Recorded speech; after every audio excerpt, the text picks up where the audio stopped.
بسم اللہ الرحمن الرحیم 400 برس بعد حضرت موسیٰ علیہ السلام نے حضرت یوسف علیہ السلام کو دریائے نیل سے نکالا۔ اللہ تعالیٰ نے حضرت یوسف علیہ السلام کے قصے کو احسن القصص یعنی تمام قصوں میں سے اچھا قصہ فرمایا، اس لیے کہ حضرت یوسف علیہ السلام کی مقدس زندگی کے اتار چڑھاؤ اور رنج و راحت اور غم و سرور کے مدوجزر میں ہر ایک کے لیے بڑا واقعہ ہے۔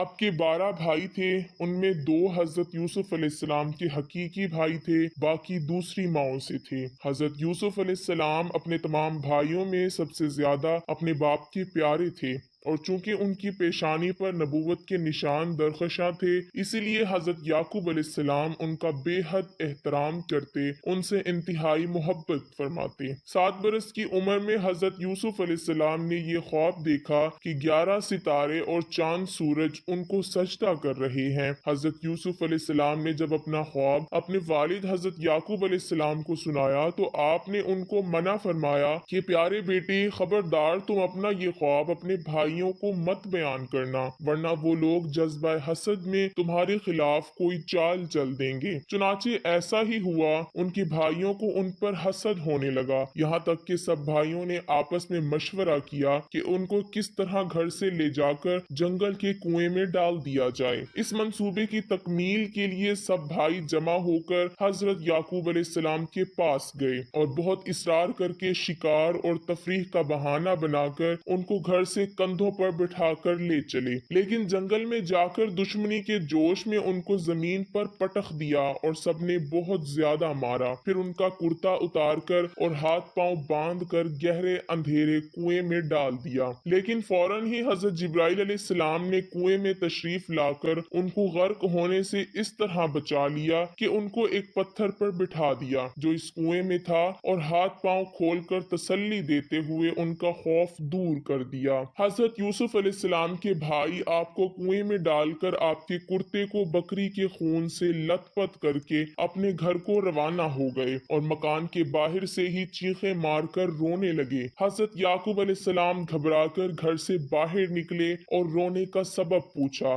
کہ تم لوگ کیوں رو رہے ہو؟ کیا تمہاری بکریوں کا نقصان پہنچ چکا ہے؟ حضرت یعقوب علیہ السلام نے دریافت کیا کہ یوسف کہاں ہے؟ میں اس کو نہیں دیکھ رہا ہوں۔ تو بھائیوں نے روتے ہوئے کہا کہ ہم کھیلتے ہوئے دور نکل گئے۔ یوسف علیہ السلام کو اپنے سامان کے پاس بٹھا دیا تو ایک بھیڑیا آیا اور بھائی کو کھا گیا۔ یہ ان کا کرتا ہے۔ جب حضرت یعقوب علیہ السلام اشک بار ہو کر اپنے نور نظر کے کرتے کو ہاتھ میں لے کر غور سے دیکھا تو کیا دیکھتے ہیں کہ کرتا تو بالکل سلامت ہے، کرتا کہیں سے بھی پھٹا ہوا نہیں۔ حضرت یعقوب علیہ السلام نے فرمایا یہ سب تم لوگوں کا مکر و فریب ہے۔ پھر آپ نے دکھی دل اور درد بھری آواز میں فرمایا میرے لیے صبر ہی بہتر ہے، اور جو باتیں تم بنا رہے ہو ان پر اللہ ہی کی مدد درکار ہے۔ حضرت یوسف علیہ السلام 3 دن اس کنویں میں تشریف فرماتے رہے۔ یہ کنواں کھارا تھا مگر آپ کی برکت سے اس کا پانی بہت میٹھا ہو گیا۔ اتفاق سے قافلہ مدین سے مصر جا رہا تھا، جب اس قافلے کا ایک آدمی جس کا نام مالک بن زار تھا پانی بھرنے کے لیے آیا، کنویں میں ڈول ڈالا تو حضرت یوسف علیہ السلام ڈول پکڑ کر لٹک گئے۔ مالک بن زار نے ڈول کھینچا تو آپ کنویں سے باہر نکل آئے۔ جب اس نے آپ کے حسن و جمال کو دیکھا تو غلام یہ کہہ کر اپنے ساتھیوں کو خوشخبری سنانے لگا، حضرت یوسف علیہ السلام کے بھائی جو اس جنگل میں روزانہ بکریاں چرایا کرتے تھے، روزانہ کنویں میں جھانک کر دیکھا کرتے تھے۔ جب ان لوگوں نے آپ کو کنویں میں نہیں دیکھا تو تلاش کرتے ہوئے قافلے کے پاس جا پہنچے اور آپ کو دیکھتے ہی کہنے لگے یہ تو ہمارا بھاگا ہوا غلام ہے جو بالکل ہی ناکارہ اور نافرمان ہے، اگر تم اس کو خریدو تو بہت ہی سستا تمہیں فروخت کر دیں گے، مگر شرط یہ ہے کہ تم لوگ اس کو یہاں سے اتنی دور لے جا کر فروخت کرنا کہ یہاں تک اس کی خبر نہ پہنچے۔ حضرت یوسف علیہ السلام بھائیوں کے خوف سے خاموش کھڑے رہے اور ایک